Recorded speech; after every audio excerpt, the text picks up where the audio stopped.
room, and I'll just pan slowly so you can get a sense that the room is filled with these six-sided panels and diamond-shaped panels, which reflected the exuberance of the elements of humanity, if you will, of the Renaissance period, including, of course, religion, which is what is symbolized in the diamond shape. The six-sided panels illustrate various features of science, art, the brain, and just plain brawn of the times. So let's look at them closely. These are all done by Pisano for the outside of Giotto's tower. And these are the originals. The reproductions, of course, are on the tower right now. Deals with geometry, for what reason I don't know. Farming, perhaps trade, arithmetic. Perhaps he's working with a compass. Sculpture, of course.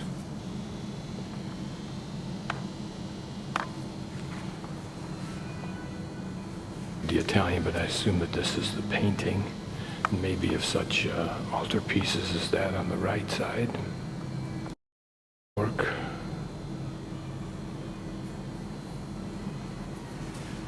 Here the teacher, professor.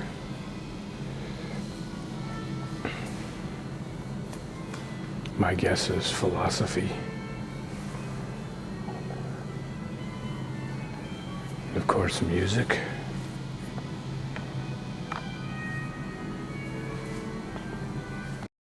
With Saturn, there were 7 on each side of Giotto's tower.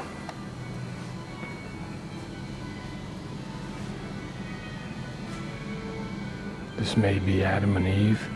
That may be the snake.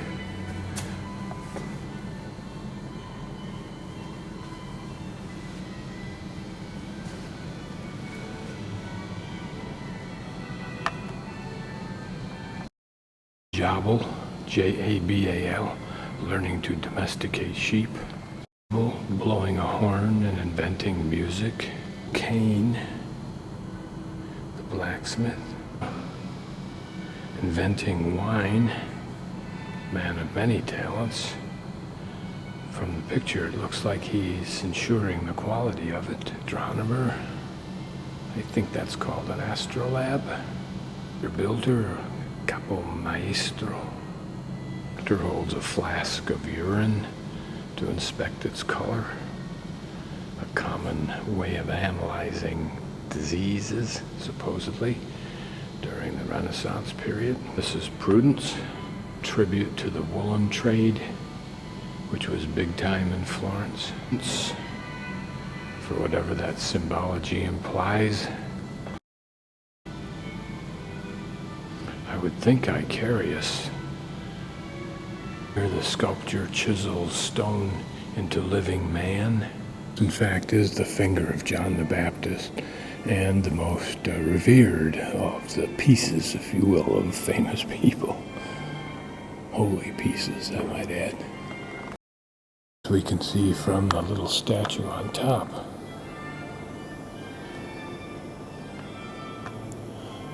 Allusions to the desert garb of John the Baptist.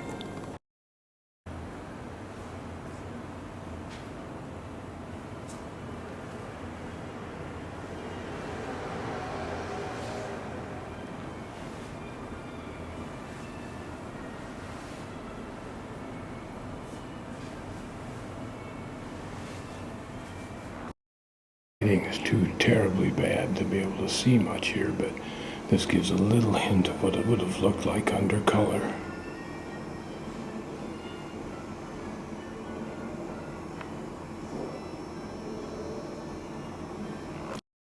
Tools that were used in the building.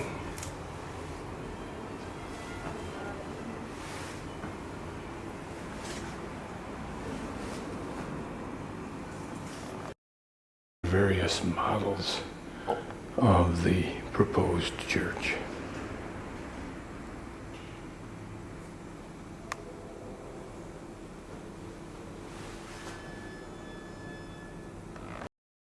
Interesting that they're made out of exquisite woods.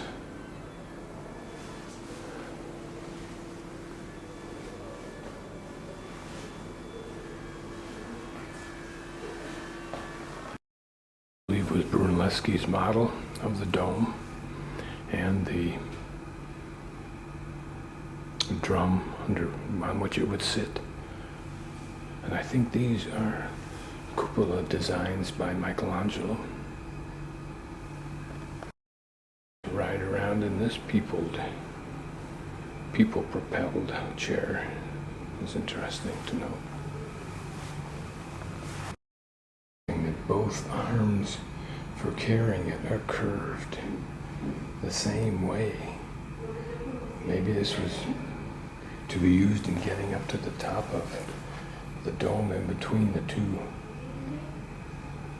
domes, since that would have been curved.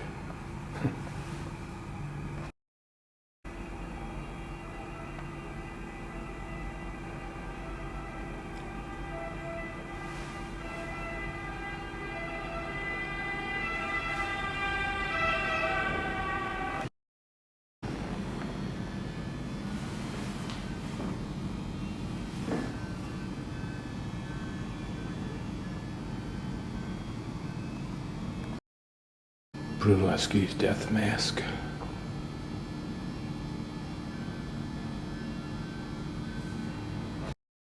Display of the pulleys used, reminiscent of the pulleys used on big ships. Notice that one, which I think is for like doubling or quadrupling the work power of a pulley.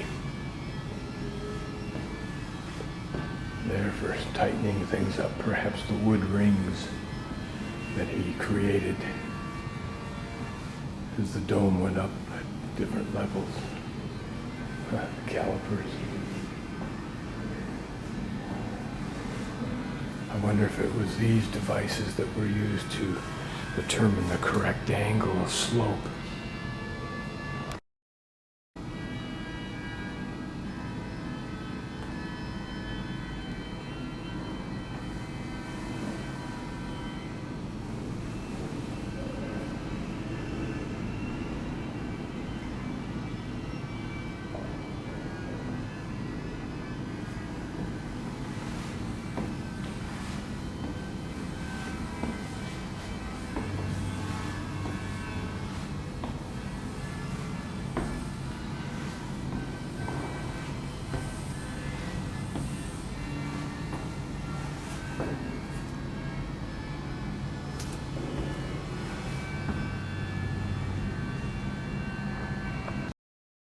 Kind of safety harness. Just straps for holding large pieces of stone. These were forms for making certain specifically shaped bricks. The art studio where they do reconstructions, I think, but it's closed right now.